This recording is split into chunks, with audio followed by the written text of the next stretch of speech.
Hi, Charlie McCann from Stan James. Welcome to a preview of this week's midweek football and also the weekend, big weekend action. First of all, what have we learned from last weekend? A couple of things. First of all, Fergie, nasal hair problem. We've got to get it sorted. I mean, I don't know if any family and friends are listening, but please do get him some trimmers, or there can be almost hedge clippers soon when a gentleman reaches a certain age. I'm well aware that you've got to get your facial, your nasal hair trimmers out, and I think that those pictures on ESPN on Saturday night really were a bit ex-certificate for about 7:30 on a Saturday evening. The other thing we now know, of course, that in the Premier League, if you don't really fancy playing home games, you can just call it off. I thought those pictures really on Sunday, Monday from the bowling ground showing the outside of the Upton Park really wasn't good enough. There's no question that West Ham would like Carlton Cole to be available for such a big fixture, but I'm afraid the Premier League, I'm afraid, should have taken some action, and it shouldn't really just be down to the club or indeed the health and safety or the local police, because that really wasn't good enough. Similarly with Liverpool, to call their fixture off on 48 hours notice because Javier Mascherano would be available for the next game isn't. I mean, as it turns out, Anfield wasn't. There's no question it wasn't available. But in 48 hours, surely Liverpool could have done a bit more in getting that game on. Anyway, rant over this midweek fixing. We start with Liverpool. I think, let's get right, Reading had the chance at the Majewski. They won't get another chance tomorrow night. They'll be in lots of people's acres in, I think, 5s on. Similarly with Plymouth. Plymouth may only be Paul Whitehouse and a couple of Aviva drivers heading up from Plymouth to Newcastle, and I'm afraid it'll be a long, long drive home. And good luck to you if you are making that journey. 5-1 on Liverpool, 9-4 on Newcastle, and I know they weren't great in that 0-0 against Derby over the Christmas period, but I do think that Newcastle will get back to winning ways. Although, let's get it right, maybe their priority is hardly the FA Cup and it is promotion. They've got a big game on Monday against West Bromwich Albion in the Championship.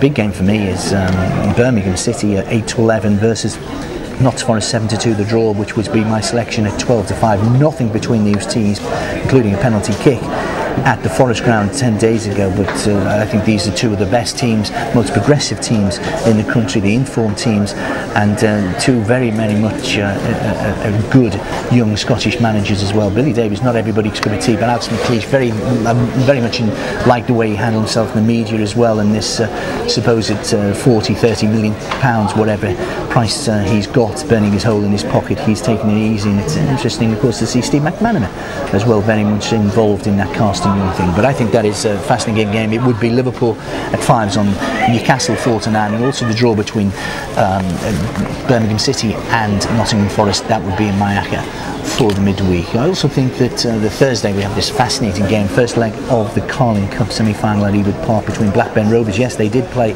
only last night on Monday night, and there's reports they could have had the game moved, but they wanted to play. They need the money. Maybe a sign of the times that. But Blackburn, they are 2-1 against Villa, 11-8 with the draw 9-4. I think Villa will qualify for the final, where they'll play City or United. United are the 13-10 favourites for the Carling Cup with Stan James.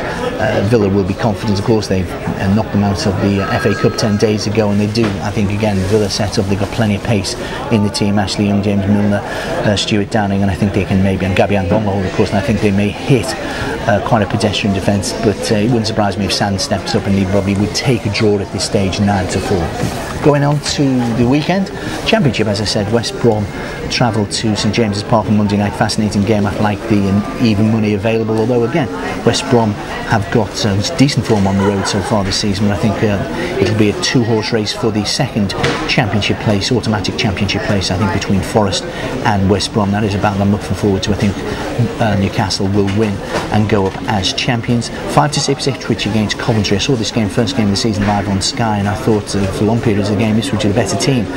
Amazed that they went on that appalling run at the start of the season, and nice that Ipswich stayed loyal to Keane, and they're getting the just desserts at this moment in time. They've got to get winning. Of course, they're only 4 or 5 points above the relegation points for the championship, but I think more realistic is maybe a place in the playoffs, and if that's the case, they've got to start winning.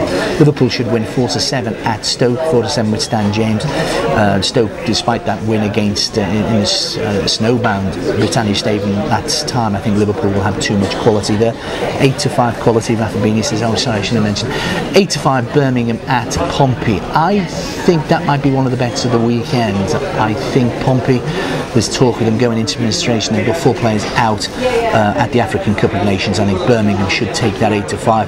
But the big game of the weekend for me is Everton 7-4 against City 11-8 and the draw 9-4. I think it will be a draw. I think this is a proper barometer of how good this Mancini City team are. Okay, they've beaten a couple of teams they should have really beaten. This is the true barometer, I think, of how resourceful, because this is a good progressive sort of Everton side. This won't be the Everton side that played even Spurs a month ago live on Sky, or certainly the game that the team that were beaten 2-0 by Liverpool. This is a much better team than that. We've now decided, David Moyes has found out where Marouane Fellaini's best position is in a holding midfield role, and I really do think this is a fascinating game. One live, I think, on ESPN 5:30 on Saturday. Reebok would be my bet of the weekend as well. 5-1 Owen Coyle, first game in charge. Arsenal don't like going to the Reebok at the best of time. They don't like it sometimes. It's been labelled, certainly while Alice is there, when it was cold. It's going to be cold at the Reebok. Warm reception for Owen Coyle, and you never know. 5-1 with Stan James for Bolton to beat Arsenal. That would be my bet of the weekend. Be lucky.